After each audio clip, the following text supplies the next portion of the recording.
We all have a start. We all have a story. We all have an aspect of our lives that draw people in and tell them about how we arrived where we are today.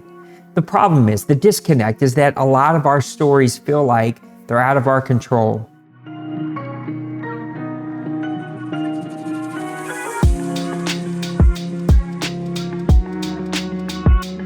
I was 19 years old. I just graduated the year before and had fallen completely head over heels in love with this young girl named Tiffany from Crowley. My uncle had this old trailer on a piece of land that he no longer was going to use because he had built a home, and as a 19-year-old kid, to be able to buy a trailer and put it on a piece of land in South Louisiana, that was a legit first home. And so I did. I jumped. I bought this little trailer, little 2-bedroom, 1-bath trailer with like these custom cabinets that weren't quite finished. And we moved it to Crowley on this piece of land that Tiffany's family owned. And even though we weren't living together, I was there to be with my bride-to-be, starting our first lives. This thing had like holes in the floor that had to be repaired. It had the world's smallest kitchen, the world's smallest bathroom. It was the humblest of abodes, but it was mine. And I got to drive up to it every single day. This was my home that I could build my brand new life with my wife, Tiffany, or wife-to-be, Tiffany. It was our start. It was where our family began. It was where our story together as a family began to be written. We all have a start. We all have a story. We all have an aspect of our lives that draw people in and tell them about how we arrived where we are today.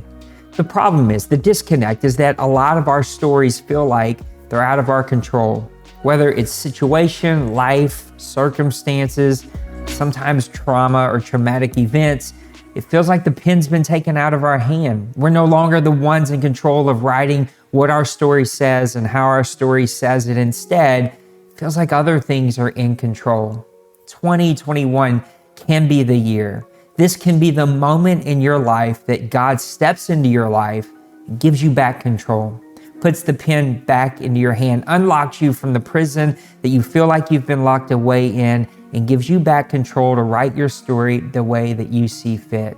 We're starting a brand new series called Story this week, and we're going to look at the different aspects that we believe that God wants to step in, redeem and heal, and give us back the control of our stories so that we can co-write this out with Him, so that we can allow His light, His character, His influence, His Spirit to guide us in controlling the way we write our stories. No longer being controlled by situation or circumstance or life issues, but now back in control so that I can write my story the way I see fit.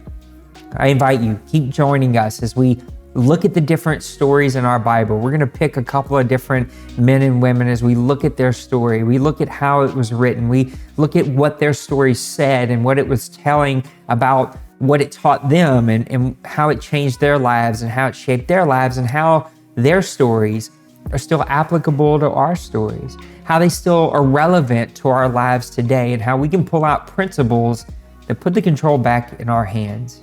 Come join us for Story this entire next probably 6-8 weeks. This is probably going to take us all the way either up to or past Easter as we look at the different stories in our Bible and how they still apply to our lives. Your story's powerful.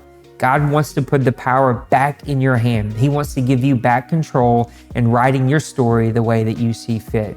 Can't wait to unpack this with you. Come back with us. Join us for Story every Monday, Wednesday, Friday, and live on Facebook every Sunday. Come join us. It'll be a lot of fun.